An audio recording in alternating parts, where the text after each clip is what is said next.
Imagine, tu pourrais marcher à pied depuis l'Angleterre jusqu'en France sans jamais voir la mer. Pas de bateau, pas de tunnel, juste des plaines, des forêts, des rivières à perte de vue. Ce pays a existé. Des gens y ont vécu, chassé, construit des maisons, élevé des enfants et même gravé de l'art dessus. Aujourd'hui, il est à 30 mètres sous l'eau.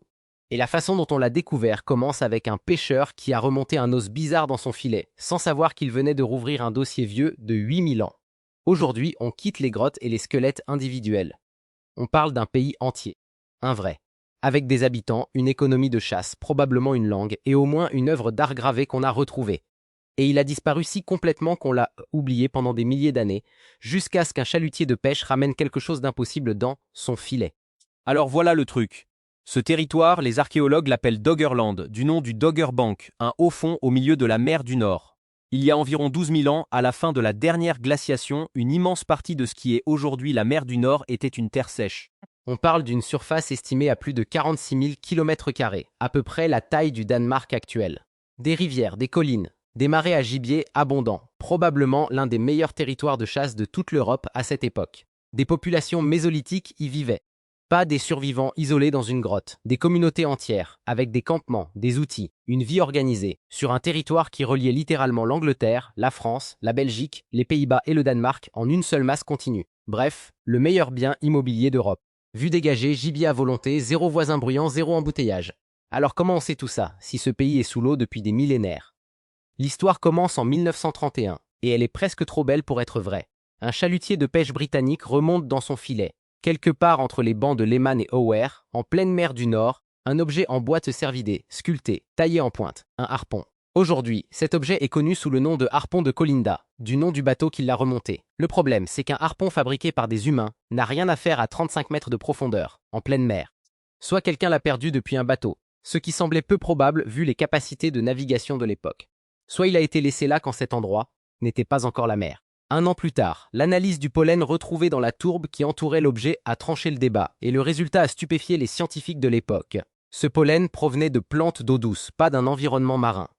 Autrement dit, cet endroit, aujourd'hui recouvert par la mer, avait autrefois été un marécage d'eau douce à l'air libre.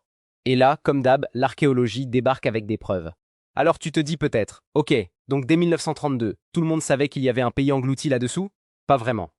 Pendant des décennies, cette zone est restée une sorte de curiosité de fond de tiroir. La mer du Nord était considérée par la plupart des archéologues comme trop difficile à étudier, et surtout comme un simple couloir de passage entre l'Angleterre et le continent, pas un endroit où les gens s'installaient vraiment. Il a fallu attendre 1998 et un article devenu culte dans le milieu, Doggerland, à Speculative Survey, écrit par l'archéologue britannique Bryony Coles, pour que la communauté scientifique commence à voir cette région non plus comme un simple pont de passage, mais comme un véritable territoire de vie, avec sa propre histoire, ses propres habitants, sa propre identité. C'est cet article qui a donné son nom définitif à la région, Doggerland, et c'est lui qui a lancé, des années plus tard, les grandes campagnes de recherche modernes.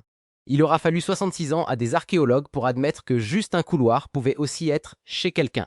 Depuis les années 2000, un projet baptisé Europe's Lost Frontier, mené notamment par l'archéologue Vincent Gaffney de l'université de Bradford, a repris cette enquête avec des outils que Cole n'avait jamais eus. Des données sismiques, Normalement utilisés par l'industrie pétrolière et par les compagnies, qui construisent des parcs éoliens en mer pour cartographier ce qu'il y a sous le fond marin. Résultat, les chercheurs ont pu reconstituer des rivières entières, des collines, des lacs, des vallées fluviales fossilisées, tout un paysage fantôme invisible à l'œil nu, caché sous des dizaines de mètres d'eau et de sédiments.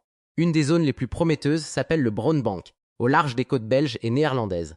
Là-bas, des expéditions en bateau ont remonté des outils en pierre, des ossements humains, et même une forêt fossilisée entière, tellement dense que les équipes n'ont pas réussi à en extraire des morceaux avec leur premier équipement de dragage. En 2021, au large de Norfolk, l'équipe a même retrouvé un simple caillou, un hammerstone, littéralement une pierre à percuter utilisée comme outil, qui reste à ce jour l'une des preuves les plus directes qu'un être humain se trouvait exactement à cet endroit, avant que tout ça ne devienne le fond de la mer du Nord. Et puis il y a un objet retrouvé près de cette même zone du Brownbank qui change complètement l'image qu'on peut se faire de ces gens.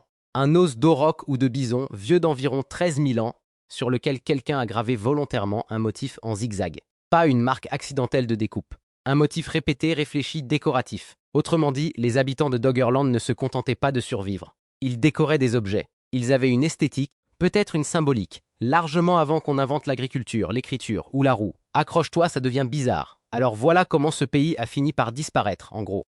À la fin de la période glaciaire, la fonte des glaces fait monter le niveau des mers, partout sur la planète. Doggerland, qui est une plaine plutôt basse, commence à rétrécir petit à petit, pas en un jour, sur des générations entières. Des zones deviennent des marais, puis des lagunes, puis disparaissent carrément. Les habitants ont dû, année après année, génération après génération, reculer vers des terres plus hautes. Imagine devoir déménager tout ton village, tous les amiers bâmillants parce que la mer grignote un peu plus ta maison à chaque fois. Sans réchauffement climatique version moderne, sans camion de déménagement, juste toi, ta famille, et un territoire qui rétrécit sous tes pieds, année après année, sans qu'aucun événement précis ne marque le jour où tout a basculé. Le pire déménagement de l'histoire, et il a duré environ 6000 ans. Et puis il y a eu un événement plus brutal. Il y a environ 8200 ans, au large de la Norvège, un pan entier du plancher océanique s'est effondré. Un glissement de terrain sous-marin gigantesque, connu sous le nom de glissement de Storegga. On parle de 2400 à 3200 km3 de sédiments qui ont dévalé d'un coup. Ça a généré l'un des plus grands tsunamis connus de toute la période géologique actuelle, avec des vagues ayant atteint plusieurs mètres de haut sur certaines côtes d'Écosse. Le Dogger Bank lui-même, la partie la plus haute de tout ce territoire, serait devenu une île isolée pendant un temps, avant de finir, lui aussi, par disparaître sous les flots. Pendant des décennies, l'histoire racontée était simple et spectaculaire. Cette vague aurait porté le coup de grâce à ce qui restait de Doggerland, engloutissant d'un coup les dernières terres habitées, et avec elles, les derniers chasseurs-cueilleurs mésolithiques de la région. Spoiler, la nature a un humour très noir. Sauf que, et là encore, l'archéologie n'est pas Hollywood. Une étude publiée en 2020 dans la revue Antiquity est venue nuancer sérieusement cette version. En analysant des carottes de sédiments prélevés directement dans le sud de la mer du Nord, les chercheurs n'ont pas trouvé de preuve d'une destruction aussi massive qu'on l'imaginait à cet endroit précis. Leur conclusion, une bonne partie de Doggerland avait probablement déjà été abandonnée, ou en grande partie vidée de ses habitants, à cause de la montée lente du niveau de la mer, avant même que la vague de Storegga n'arrive. Autrement dit, le vrai tueur, c'est pas la vague spectaculaire qu'on adore raconter dans les documentaires. C'est la lenteur. C'est l'érosion progressive, invisible, génération après génération, qui a fait le vrai travail. La vague, elle, a probablement juste signé l'acte de décès d'un territoire déjà à l'agonie depuis des siècles. Alors voilà le truc. Alors pourquoi je te raconte tout ça, en long, en large, avec un harpon des années 30, un caillou de 2021 et un os gravé de 13 000 ans? Parce qu'on adore l'idée d'une catastrophe soudaine, spectaculaire, qu'on peut filmer et raconter en 5 minutes.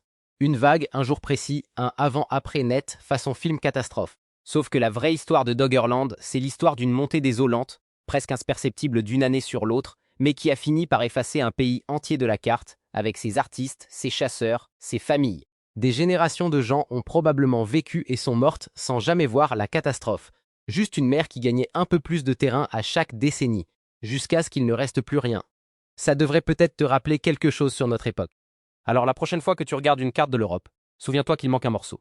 Un pays entier, avec des gens, des maisons, des vies, des œuvres d'art gravées sur des osées aujourd'hui recouverts de 30 mètres d'eau froide.